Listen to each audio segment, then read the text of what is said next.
Hello दोस्तों, आज मैं आपके लिए एक टॉपिक लेकर आया हूँ बहुलीकरण यानी पॉलीमराइजेशन। अब ये क्या होता है पॉलीमराइजेशन, बहुलीकरण? ये एक साइंस का बहुत ही महत्वपूर्ण टॉपिक है। इससे पहले मैंने आपको एक टॉपिक कराया था फर्टिलाइज़र। यदि आपने अभी तक उस टॉपिक को नहीं देखा है तो ज़रूर देख लीजिए, क्योंकि एग्ज़ाम्स में साइंस का पोर्शन काफ़ी ज़्यादा आता है और मैं आपको यहाँ पर सारे टॉपिक कवर कराऊँगा एक एक करके। ठीक है, तो आप इस चैनल को सब्सक्राइब भी कर लीजिए और बेल आइकन प्रेस कर लीजिए ताकि जो मैं वीडियो अपलोड करता हूँ आपको इसके बारे में पता लग जाए। ठीक है, तो आइए स्टार्ट करते हैं आज का टॉपिक बहुलीकरण। अब बहुलीकरण क्या होता है, पॉलीमराइजेशन? सबसे पहले इसके एक बेसिक डेफिनेशन क्या है। जितनी भी चीज़ें हम जो प्लास्टिक बनाते हैं, जो हम रबड़ वगैरह बनाते हैं या जो हम फाइबर बनाते हैं, इन सब को बनाने का जो प्रोसेस होता है वही क्या कहलाता है, पॉलीमराइजेशन। ठीक है, अब यदि इसकी डेफिनेशन पढ़ी जाए तो इसने क्या लिखा है, वह प्रक्रम जिसमें बड़ी संख्या में सरल अणु एक दूसरे से संयोग करके उच्च भार का एक अणु बनाते हैं, ये प्रोसेस क्या कहलाता है, बहुलीकरण। और जो यौगिक बनता है उसे बहुलक कहते हैं। इसका मतलब क्या है कि जो क्या होते हैं, जैसे हमने सपोज मैं आपसे कहूँ कि हमें क्या बनाना है, पॉलीथीन सुना होगा आपने, जो हम डेली यूज करते हैं आजकल। खैर प्लास्टिक बैन हो चुका है, सिंगल यूज प्लास्टिक। तो जो ये पॉलीथीन होता है, पॉलीथीन ये कैसे बनते हैं, एथिलीन के क्या है, अणु होते हैं। ठीक है, और ये आपस में जुड़कर क्या बनाते हैं, एक पॉलीथीन का क्या करते हैं, निर्माण, यानी उच्च अणुभार का एक अणु बनाते हैं। कौन से अणु मिलकर, सरल, यानी एक टाइप के अणु होंगे, वो आपस में मिलकर क्या बना देंगे, उच्च भार यानी हाई वेट का क्या बना देंगे, एक बड़ा मॉलिक्यूल, लार्ज मॉलिक्यूल। इस प्रोसेस को क्या कहते हैं, पॉलीमराइजेशन। और जो बनता है, जैसे हमने कहा कि हमने पॉलीथीन बना दी तो वो क्या कहलाएगा, पॉलीमर, यानी पॉलीथीन एक क्या हो जाएगी, पॉलीमर हो जाएगा। और वो जिससे बना है वो क्या हो जाएंगे, सिंपल मॉलिक्यूल। और इस प्रोसेस को क्या कहोगे, पॉलीमराइजेशन। जैसे प्लास्टिक, फाइबर, रबर, ये सब पॉलीमराइजेशन प्रक्रिया से बनाए जाते हैं। ठीक है, बेसिक आपको समझ में आ गया कि बहुलीकरण क्या होता है।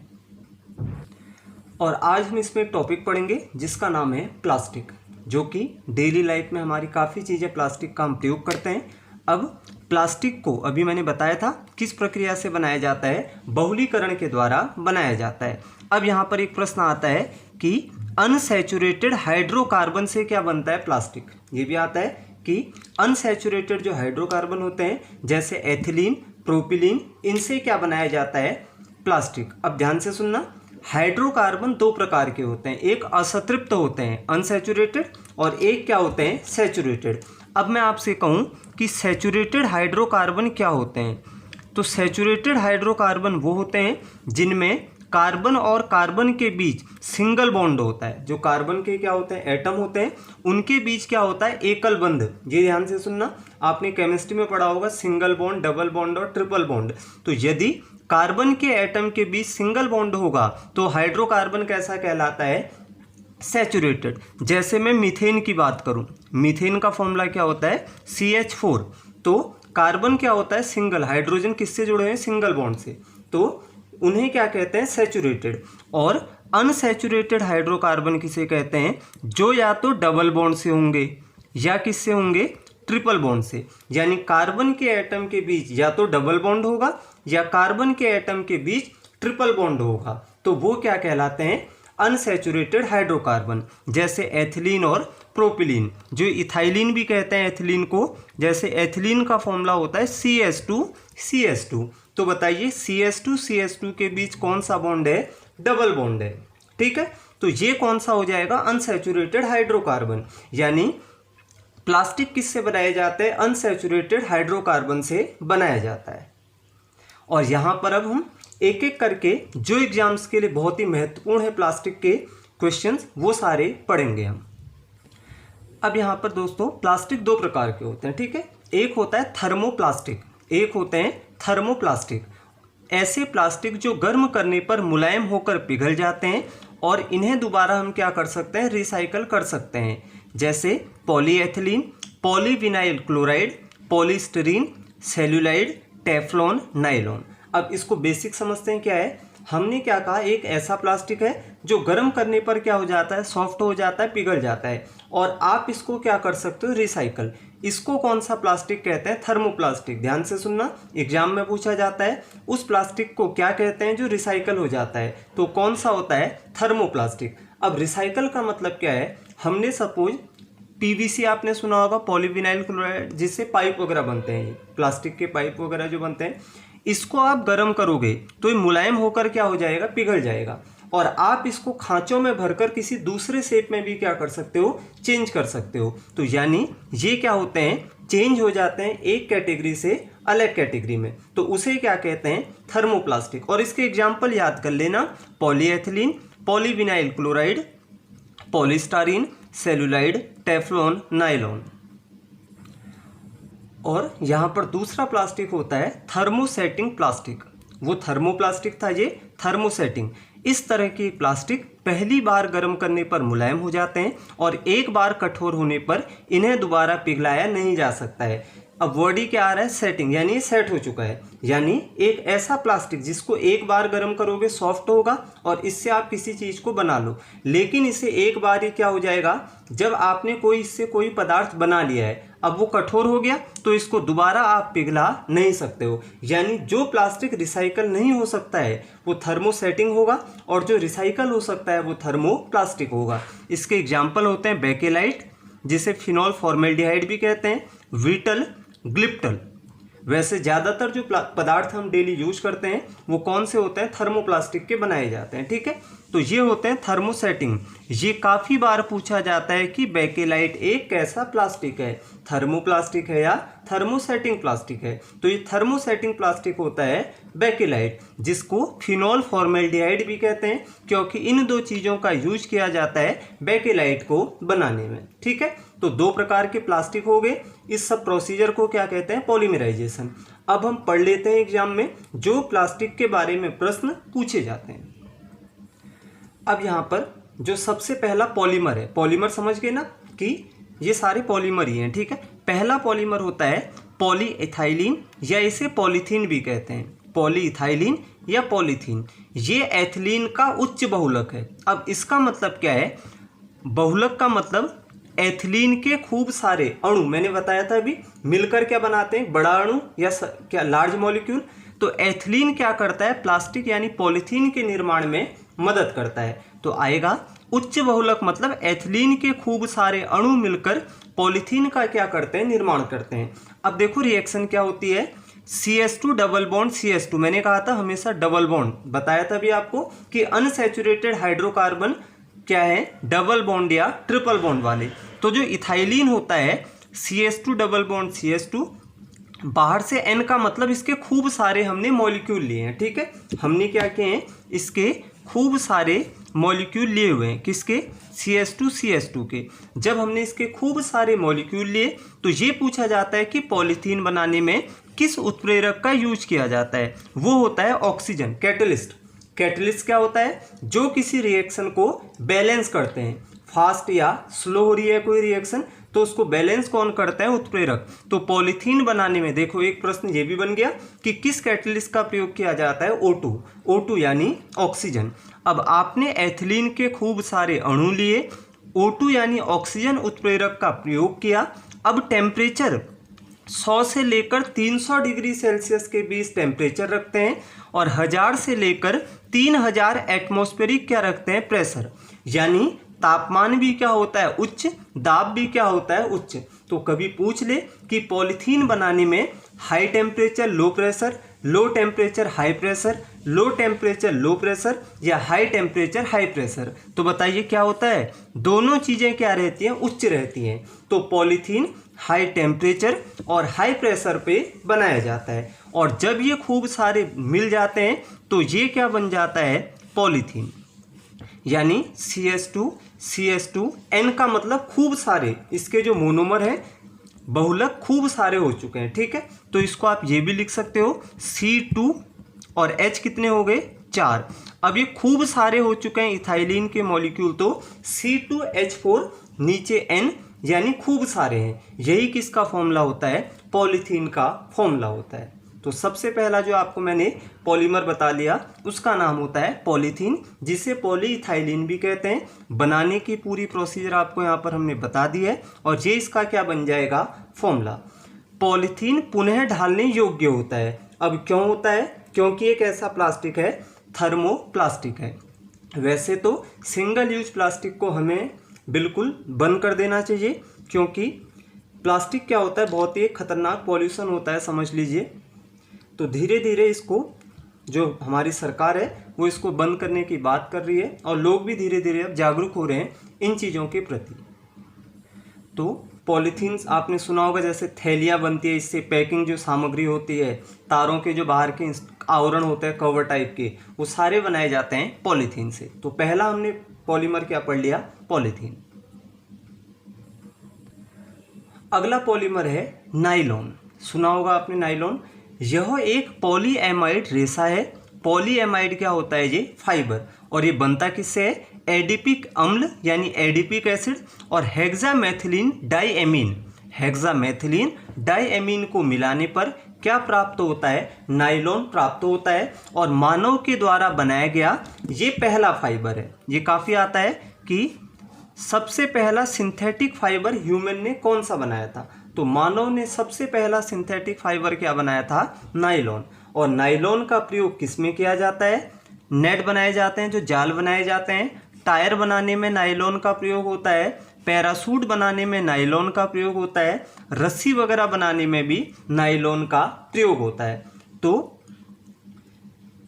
इन सब में नाइलॉन का प्रयोग करते हैं। जैसे एक बार पूछा कि जो ऊन होता है, वूल, ऊन को मजबूती देने के लिए क्या मिला देते हैं, तो आप कभी पूछ ले तो क्या लगा देना, नाइलॉन। भाई ऊन में भी इसको मिला दिया जाता है, किसके लिए, मजबूती बढ़ाने के लिए।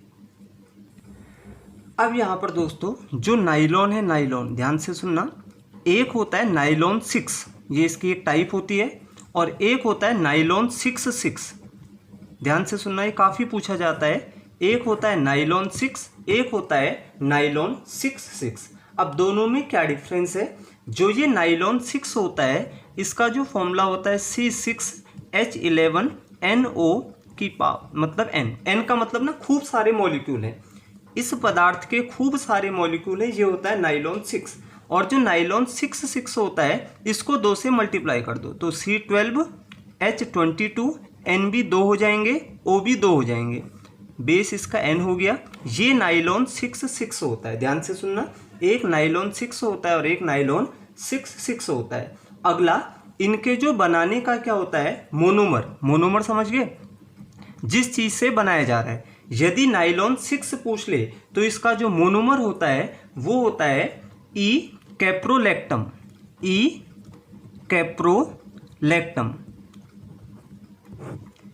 सीधे क्वेश्चन आता है, नाइलॉन 6 का मोनोमर क्या होता है, तो इसका मोनोमर क्या होता है, ई कैप्रोलैक्टम होता है। यदि नाइलॉन 6 आ जाए तो जो मैंने आपको पीछे बताया था, हेक्सामेथिलीन डाइएमीन और एडिपिक एसिड को मिलाने पर नाइलॉन 6 मिलता है। जो मैंने आपको अभी बताया था कि हेक्सामेथिलीन डाइएमीन और एडिपिक एसिड को मिलाने पर जो मिलता है वो होता है नाइलॉन 6। तो इसके 2 मोनोमर हो गए और इसका एक मोनोमर होता है ई कैप्रोलैक्टम। अगला इसका जो डिफरेंस होता है, जो यदि नाइलॉन 6 है तो इसका मेल्टिंग पॉइंट क्या होता है, कम होता है, लेस मेल्टिंग पॉइंट, यानी ये जल्दी गल जाएगा। और यदि नाइलॉन 6 होगा तो इसका मेल्टिंग पॉइंट इस नाइलॉन 6 के मुकाबले क्या होता है, हाई होता है। आप नोट कर लेना, ऐसे चार्ट बना लो, ये लेस मेल्टिंग पॉइंट और ये हाई मेल्टिंग पॉइंट। इसका मेल्टिंग पॉइंट होता है 258 डिग्री सेल्सियस और नाइलॉन 6 का लगभग 220 डिग्री सेल्सियस होता है मेल्टिंग पॉइंट। ठीक है, ये लेस क्रिस्टलाइन होता है और ये हाई क्रिस्टलाइन होता है। क्रिस्टलाइन मतलब जो क्रिस्टल होते हैं, ये लेस क्रिस्टलाइन और ये हाई क्रिस्टलाइन। अब इनकी खोज की बात करते हैं कि काफ़ी पूछा जाता है, क्योंकि नाइलॉन सबसे पहला सिंथेटिक फाइबर है जो मानव ने बनाया था। तो सबसे पहले इसकी जो खोज की शुरुआत की थी, वैसे 1927 में ड्यूपोंट एक वैज्ञानिक थे, ड्यूपोंट, जिन्होंने नाइलॉन के ऊपर रिसर्च शुरू कर दी थी। 1927 में पोंट, जिन्होंने इस पर रिसर्च क्या कर दी थी, स्टार्ट कर दी थी। लेकिन नाइलॉन 6 को बनाने का श्रेय किसको जाता है, कैरोथर्स को। कैरोथर्स वैज्ञानिक का नाम है ये, कि नाइलॉन 6 किसने बनाया था, कैरोथर्स ने बनाया था। और खाली नाइलॉन 6 पूछ ले तो पॉल स्लेक ने बनाया था।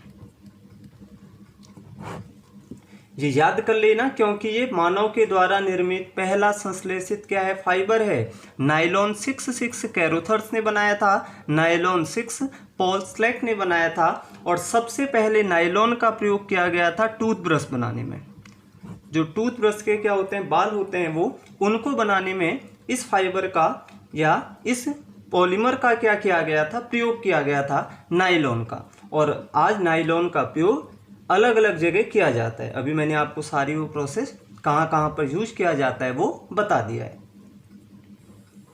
अगला पॉलीमर है बेकेलाइट। ठीक है दोस्तों, यदि आपको पसंद आ रही है वीडियो तो जरूर शेयर भी करना। ठीक है, पूरा आपको बताएंगे इसमें जो जो आपके लिए बहुत ही महत्वपूर्ण प्रश्न है। ठीक है, बेकेलाइट को किसने खोजा था, बेकलैंड ने खोजा था। बेकेलाइट को किसने खोजा था, बेकलैंड, उसी से नाम पड़ा है बेकलैंड, बेकेलाइट।